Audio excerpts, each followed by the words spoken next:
Welcome back to another episode of Jim Parker's Excellent Podcast. Excellent! And today we're here to talk about The Last of the Mohicans. Dude, most righteous movie, man. Most righteous.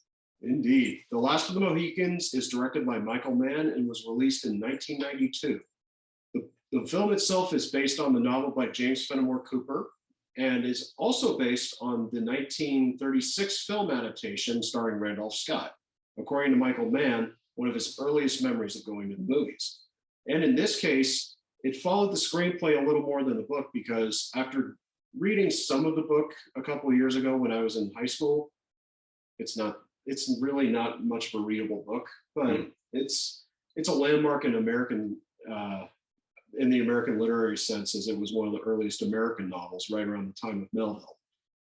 The Last of the Mohicans takes place during the French Indian War, which occurred in 1757 according to the timeline of the story, and plays a little fast and loose with the siege of Fort William McHenry, but at the same time, it doesn't overly concern itself with the historical details, but rather it's about the characters, specifically the protagonist Hawkeye, played by Daniel Day-Lewis, who assists his adopted father and his adopted brother, Okas and Chichakuk. I think I said it right. That sounds pretty good to me, yeah. I'm sorry if I didn't get it right. It's a little hard for me to pronounce, but those two gentlemen are the last of the Mohican tribe, according to Fenimore Cooper, even though historically there are Mohicans still around, but we'll give him the benefit of the doubt. Information was sketchy back when he wrote the novel. And in this case, they're escorting Colonel Monroe of the British Army's two daughters to the fort, Cora and Alice, and along with a bit of a prat named Major Duncan Hayward, who is rivals with Hawkeye for Cora's affections. Mm-hmm. Now, in this case, the movie itself is actually largely a visual exercise. Mm-hmm.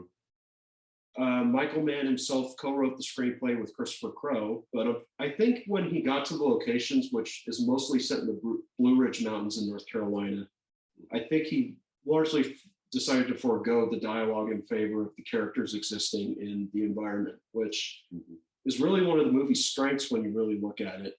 This film is gorgeously photographed, and this period setting and the attention to detail of the costuming and the frontier land is second to none. You really feel like you're enveloped in this really almost alien America because you're surrounded by trees and by brush, which you really won't see anymore. And I think that really helps kind of add to the dramatic stakes of the story, which is Cora and Alice and Hayward are completely out of their element, and they have to rely on these natives along with Hawkeye. Mm-hmm. And I think, Parker, this is your first time viewing this film. Would you say that you kind of felt like you were along for the ride, or did you feel apart? Oh, I was definitely along for the ride. It was just from the opening cinematic title credits where they kind of introduce basically the Last of the Mohicans and the few characters, and the musical score just comes thundering in with these beautiful panoramic shots over the smoky North Carolina mountains. Even though this is supposed to be in New York, like kind of rural New York of the 1700s, they, I think, filmed in North Carolina, like Jim said, and it just encapsulates you, and it really sets you in for basically being a part of a grand epic going all the way through it. And I was basically hooked from the get-go. It picks up right away. It sets the stakes of what's kind of happening between both factions of the war, the British and the French, kind of going on with the Native Americans caught more or less in the middle, kind of depending on which tribes were part of which side. And it really kind of just takes you along. And it is absolutely gorgeous. The cinematography in this film was excellent. And like Jim said, there's a lot of moments in this film where it is very silent, where you were kind of just sitting and absorbing all of kind of just the atmosphere and the environment, really being a part of it, which is really, really awesome. Which is also something I think we've seen with a lot of other film kind of period pieces like this of the American frontier, where they want you just to appreciate the overall beauty and everything going on. Yeah. And the environment itself is kind of a character of what's happening going on between all these different warring factions. And so I was blown away. It was a fantastic movie, great acting, great dialogue.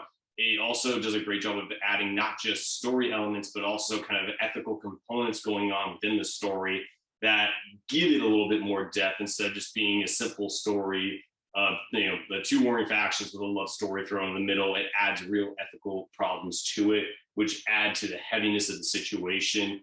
And again, I thought the acting was fantastic. I thought the score was amazing. Yeah. Which I think we'll get into a little bit later around the award season and everything about this movie, because I think that's very shocking to me just watching this for the first time.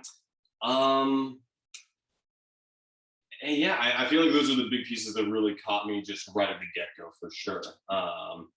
Yeah. Well, so Jim, this is what your how many times you've seen this movie a million times, haven't you? Right. This is one of the films in our family where if it ever comes on TV, everything is dropped and we watch. It's one of those films that we can just instantly get into. And I still remember one of my best memories of this movie is when my brother bought the DVD and showed it to me for the first time. He was really bursting at the seams. He was so excited to show me this movie. And I said, oh, okay, I've heard of it. And by the time I was done, I was like, wow, this is terrific. And with every rewatch, there's just a lot more to appreciate from it. And not just from the visual level, which I started off praising, because the important thing about a epic like this is it has to look and sound amazing, and it does. But it simply just enhances what Michael Mann infused in this story, which is also present somewhat in Fenimore Cooper's novel, which is the theme of bloodlines, the theme of frontier versus colonization, and so many other themes. I think Cora and Hawkeye were having a conversation. Their love story is actually very effective. Daniel Day-Lewis and Madeline Stowe have a lot of great chemistry together. But one of the things that they beautifully sum up is worlds apart, which Hawkeye himself is from Chechakchuk and Uncas. Even though they accept him for who he is, he's still a worlds apart. And he even used the line of dialogue that he's beholden to nobody, even when he's in the midst of the British Army and they try more or less to make him bend to their will, and he won't. A bit, yeah. So really, it's very involving, and a lot of it is based on the characters' reactions facially through close-ups and through their interaction in the environment, especially in that gorgeous scene behind the waterfall when they find this, and that's a real location too. That was not a set. Oh yeah. They found this passageway behind a big waterfall. And they don't talk very much in there, but the way they interact with each other, like I said, I think Michael Mann just decided to let a lot of the environment do the talking, and just let the actors play in the environment. Yeah, definitely.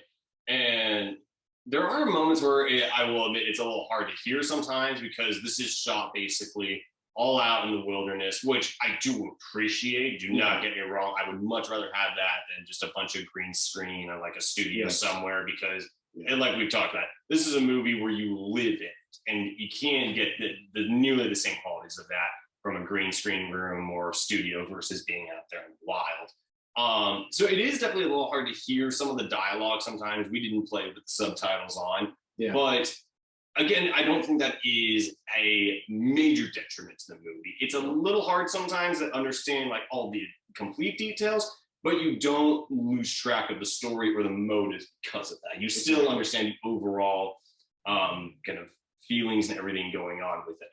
Yeah, no, you are right about that. And just we will talk about some of the elements now that really deserve notice. Just one is the score. The score is one of the great film scores of all time. And it was composed by Trevor Jones, who unfortunately, because of the tight schedule of this movie, couldn't finish the score entirely on his own. Therefore, they brought in another great composer named Randy Edelman, who the following year would compose another great soundtrack for the film Gettysburg. If you want a great score or a great movie, check that one out. But in this case, when it came time for the film's release, as well as awards consideration, this movie was kind of lost in the shuffle. because it was released around this time in 1992, around Thanksgiving and the holidays, the Christmas season, which is Oscar season for seasoned film veterans like ourselves. And unfortunately, the movie did get good reviews, but the box office was not as strong as 20th Century Fox had hoped. And thus, when it came time to promote the film for the Academy Awards, it didn't really receive much of anything. It did receive a nomination for sound, which it won, rightfully so. Yeah. I think, but that's the only nomination. That's right. And it for me, for my money, it should have received a few more nominations, particularly for Dante Spinotti should have won. I think that year, 1992, he should have won the Oscar for Best Cinematography. The winner that year was Philippe Rousselot for another film, which after watching it, I don't even remember what the film was. It just wasn't that memorable a story. I found it crazy you remember the person who won without the movie for it. You should know me. You should know me better than that by now. That's what I do. Unfortunately, because Trevor Jones and Randy Elman were credited as co-composers at the very end, it disqualified them from the Oscars. However, exactly. Lisa Gerard got screwed out of the nomination for Gladiator because of that rule. So I have a bone to pick with you, the Academy. Zimmer got it, but Gerard wasn't allowed. So that's a rule that the Academy has to kind of look at, because that happens sometimes in film. And particularly for me, with each version, there's 3 versions of the film, but they're not very different from one another. Wes Studi, who played the villain, or rather, not necessarily the villain, but the antagonist of the film. Yeah, I would kind of call him a villain. Like, okay, he has good motive. Well, he has motives for what he's doing. Understandable motives, but ultimately goes too far, like the great villains do. Wes Studi plays the character of Magua. I definitely think he deserved an Oscar nomination for supporting actor. That year was Gene Hackman for Unforgiven, which that was a very tricky part to play, and it's Gene Hackman. So you won't get argument from me there. Yeah, Gene Hackman, the man has never put in a bad performance in his life, even in the bad movies. No. I do think Michael Mann deserved a directing nomination because not only does he carry it well visually, but he's able to really pull a lot out of his actors just through action, not through his dialogue. And that's a really tricky feat, especially for a historical epic like this. Usually, it's very not overwritten, but there's a lot of dialogue. There's a lot of exposition. There's a lot of setting up the historical contents, and he does not spoon feed it all to you. He mostly shows it, like the idea of, we don't know that the Huron and the Indians are working together until this scene where they're stalking our heroes, and you just hear them speaking French to each other. That's a great way to explain who's on whose side. And again, this film plays a little fast and loose with historical timelines, but it feels historically authentic. And that's where a lot of people tend to draw the line with some films, is authenticity versus accuracy. And sometimes I think they get them confused as well. It felt authentic to the period, even if the accuracy of the events is a little skewed. And it doesn't take extraordinary liberties with it to completely just lose fact of every piece of historical significance going on. You definitely can feel the weight and the heaviness of the events going on, which this is essentially is pre-Revolutionary War, and you can definitely feel a lot, especially in the early first 20 minutes when they're talking about Britain versus the colonies. All of kind of the dialogue and everything around it, which continues throughout the rest of the movie as well. You basically could, if you had told me this was a Revolutionary War film and just taken out a lot of the or if you told me that, I would be like, okay, I kind of can see it. I can see the tension and kind of the conundrums that are going on with those dynamics. And I totally get it. So that is, I think, kind of a perfect example of how, like you were saying, it feels authentic. It may not be completely accurate, like 100% accurate, but it's at like 90% accurate, and it feels extremely authentic. Yes. So And a lot of it too. Let's talk about Daniel Day-Lewis. This was. Oh yeah. Speaking of other Oscar nominations, if I may chime in, Yes. Dan Day-Lewis, I feel like should have gotten the Best Actor. He's just powerful, especially. This is a very different role for Daniel Day-Lewis, in my opinion, yes, it was. because Daniel Day-Lewis, we usually imagine him as a great orator. He gets on screen and he's almost the actor of the generation who owns the monologue. I feel like you look at every Oscar he's won, in that movie, he has a great monologue that he goes on that just like the camera and everything, just like he owns it all. But in this one, he's quite more silent. Again, fitting in well with what you were talking about. But when he does speak, he feels powerful, but not dominating. Right, his presence. Exactly. And I feel like this is a very different performance he gave because of that. I also would have given costume design at least a nomination. Yes. Like this, again, going back to the authenticity piece, both from the Native American side and also the British and French side, there's a lot of great costume pieces here. So yeah. So I agree with you there. Mm-hmm. And one thing too about Daniel Day-Lewis, this was his first major role after winning an Academy Award for My Left Foot in 1989. So that was the film that kind of put him on the map, as it were. This was a very different kind of role because it was more of a matinee kind of role, kind of a matinee idol, which he wasn't really known for. He's known even now as one of the great character method actors of our time. Yeah. And he also became rather infamous after this shoot because he explained that he went and lived off the land near the location in North Carolina. He learned to live off the land, how to fish, how to load his flintlock gun. Mm-hmm. Which, if you watch the movie, he doesn't look like an actor who learned maybe 3 weeks before cameras rolled. He looks like he knows how to use that thing.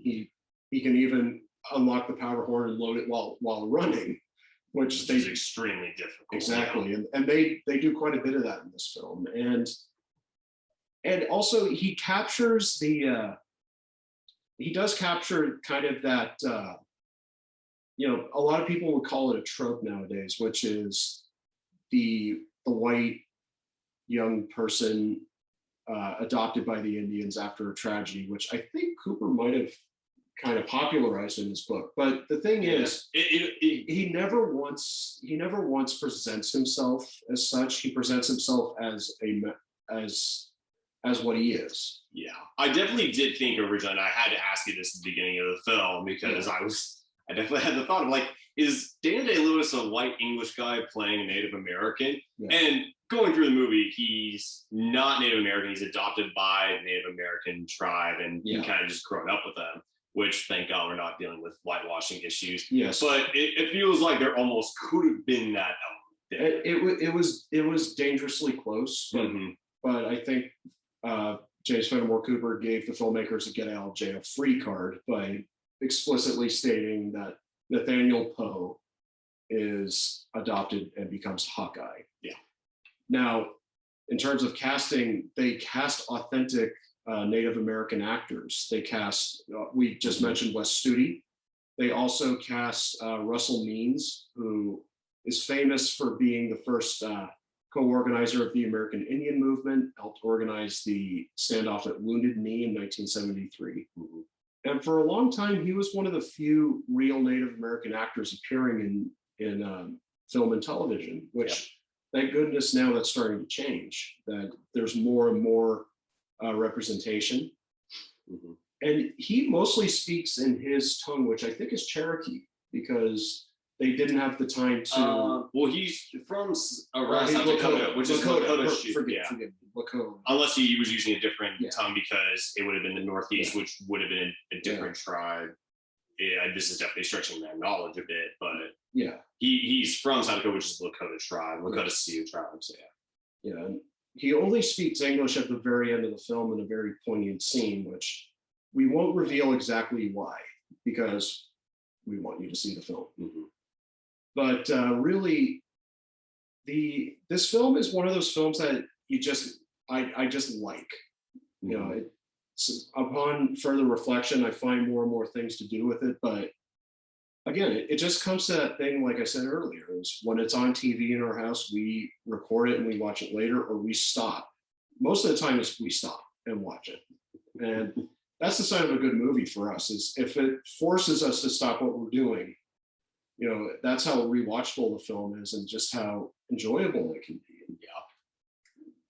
Yeah, I would definitely say this is a film I would definitely go rewatch if it was on TV, or if I was looking for a movie to watch at night. I would go rewatch this in a heartbeat. It's definitely again, this goes back to, I think, kind of the overall pacing of it, where it definitely, it feels like a slow movie, but they piece together each event one after another, where you never feel like you're falling behind or just like kind of dozing off, because the events of the movie drive forward these slower scenes where that's really good, because like we said, you get to sit and be in that environment, but then the next event happens, which forces you to go on to the next part of it and then be there for a while, which is really awesome. Mm-hmm. Now, if there was one drawback to this film that we would go on, you and I are in agreement about this, is there is a lack of subtitles in the version that we watched on Amazon. Which I think is just the regular theatrical version, right? Right. Mm-hmm. Now, normally in the other versions, including the one shown on cable, they include the subtitles, which explain Magua's intentions to the Huron chief. And in the final scene, it's crucial that you have these, but in this version, for some reason, they're dropped. Mm-hmm. Now, I admire the filmmakers for thinking that we could understand without them, but at the same time, for something as important as that final scene where all these characters are at cross purposes and they're trying to negotiate, you really need that. You need that little bit of context as to what they're saying. Yeah. Mm-hmm. I definitely felt a little lost, especially kind of in the waterfall scene, which then leads to the camp scene afterwards. I had to ask you, like, wait a second, why would this happen if, this is kind of like the whole point of what he's doing? Yeah. Again, trying to give us vague information enough to allow you to go watch it later, because I would love you to go enjoy it. I do think the subtitles would have helped. Yes. Earlier moments in the film, you definitely get by without needing to know what's going on. Again, doesn't take you out of the movie by having to read the subtitles, which I don't feel like reading subtitles in general takes you out of a movie, as we talked about another. For some people it can, but for us, I don't think it matters too much. But in this case, then again, we are film snobs, I guess. Well, I think when you hit the nail on the head, is earlier in the film, it's not needed necessarily. Like if Cora and Duncan are trying to understand what they're saying, they say, "What did he say?" Mm-hmm. Then Hawkeye translates. That's fine. You don't need that. But in this case, some of these scenes really were in need of that clarification. Yeah, definitely. But other than that, though, I don't feel like there was really any fault that I find with this movie.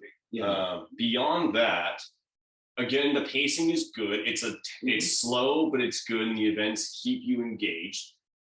The rest of it, the special effects are great. The fight choreography is amazing. Yeah. I really feel like that's the only fault that I can find with this movie. And that's the only time where I ask, like, wait, what's going on? And which, if that's the only time it happens, like, okay, all right. Yeah. The movie did its job. Mm-hmm. Yeah. And this is really one of those, I really will use this word. This film is criminally underrated. It's seen a little bit of a renaissance in recent years, but not at the extent of some films we've talked about on our show. It's kind of, it's as I describe it, it's a slow, very slow uptick. Yeah. I definitely wouldn't call this a cult classic. No. This isn't like a Nightmare or The Nightmare Before Christmas, which was our previous episode, where that is definitely a cult classic that has continued to experience massive success over time. Again, like, I probably wouldn't have watched it if you hadn't told me, like, hey, you need to go watch this, or show me up at the cabin some time ago. Yeah. It is, which is crazy, because I mentioned it to my parents, and they're like, oh yeah, great movie. Yeah. And they totally know about it. I mean, it's not a movie that is seen prolonged success or success based on theatrical re-releases or anything. Yeah. And if it's ever been theatrical re-released. And it didn't bomb on release, but it just wasn't. Some of the other films that were coming out, one of them was The Crying Game. I think at the time, which was Not, this is very, 1992, right? 1992. That was a widely talked about film because it had a twist, and also around that time, Disney released Aladdin, which kind of dominated the box office. Yeah. And Unforgiven was coming around at this time. Like I said, this was the season of the Oscars. And this film tried, if it was released, I think a little slightly before, it probably would have had an advantage. Mm-hmm. But well, what else came in like late '92, like from September through? What big blockbusters were there? I'm really going to search your knowledge here. Well, not a lot of blockbusters because most of that happened. Or I guess like kind of like Oscar movies or like big movies. Howard's End was one of them. That was a big competition for Unforgiven at the Academy Awards. Mm-hmm. There were quite a few. I think that year. Was it 1990? No, that was the following year. Well, Daniel Day-Lewis got Oscar nominated again the following year for a film called In the Name of the Father. Mm-hmm. But in this case, there was just a lot of films coming out, and some weren't even worthy of being talked about or even remembered at this time. But bad timing on the part of the studio. It was just released in the wrong time. I also wonder what the marketing campaign was around it. I think that they built up the romance between Cora and Hawkeye, which oddly Siskel and Ebert did not care for. Which when I watched the review, I was like, Roger, did we watch the same movie here? Yeah, I mean, they saw it as corny and cliched, but I for sure wouldn't call it the strongest romance I've ever seen in a movie. I wouldn't even put it top 10, but it's authentic. Yeah, like I feel a good genuine connection watching it. Like, yeah, okay, yeah. But really, the film it makes me happy that the film is starting to be seen a little more nowadays. Is that it's not like I haven't seen a lot of clubs or huge cult followings like you said, but when people see it, like you just did. The first when I said, "Well, what'd you think?" You said, "I loved it." Yeah, absolutely. And that's very satisfying for me. Mm-hmm. Now, in this case, I think Michael Mann deserves a little more credit than he's given because he followed this up with another great film that we have to watch called Heat with Robert De Niro and Al Pacino. That's on the list for sure. That's one we'll get to one day. Yeah. Absolutely. Oh, absolutely. That is on our list. If you watch our intro, our list is there. We progressively added to it, deviated from it, forgotten about it, and come back to it all at once. My fault. But and Michael Mann is definitely an interesting. I wouldn't even say director. He's an interesting Hollywood guy in general because he's been a part of a lot of big movies over his career, both directing and outside of that. Yeah, so he's done this, Heat, Collateral, which are all he directed. That's a great movie. He's been a part of a lot of Martin Scorsese films. Yeah, he's like in like 2000s Martin Scorsese. Yeah, he produced The Aviator, mm-hmm. which was a big Scorsese film at the time. Yeah. He's been around. His fingerprints are on a lot of things. In fact, an underrated psychological thriller is called Manhunter, which was remade into a later film. That was one of the earliest film adaptations of Hannibal Lecter being in films. That film predated Silence of the Lambs. So, interesting. So Silence of the Lambs is only like a year or so later, right? A year before this. Oh, it was a year before Last of the Mohicans. But Manhunter was in 1986. Gotcha. Oh, so definitely late. So it predated that film. So he is quite an interesting guy. If you want to see some really interesting films or even some interesting television, look him up. Mm-hmm. Definitely. So what are kind of like your final thoughts of this, Jim? I mean, you've seen this a million times. Like on the rewatchable scale from 0 to 10, 10 being highest, 0 being lowest, how do you rank this movie in terms of rewatchability? 10. That's easy. 10. I implore you, check it out. It's really worth your time. It's a great story. It's a great experience, and plus, you'll just love this music. The music is just terrific, and it's played a lot in other arenas. Mm-hmm. It's played for sports. It's played on television quite a bit. If you want a specific track, I think it's called Promontory. by Trevor Jones and Randy Edelman. Look it up. There's your vocab word of the week. Promontory. We're an educational show, don't you know? Oh yeah, we have our moments. Yeah. And with that, I think we've concluded our episode about The Last of the Mohicans. Check it out. It's a great film. Yes. Any further thoughts? I mean, I look forward to watching it again next time. Thank you, sir, for forcing me to watch it. It was well worth it. Absolutely. Another Jim Parker's recommendation there. All right. And until next time, I'm Parker Glazner. I'm Jim Crowley. And we'll see you next time on Jim Parker's Excellent Podcast.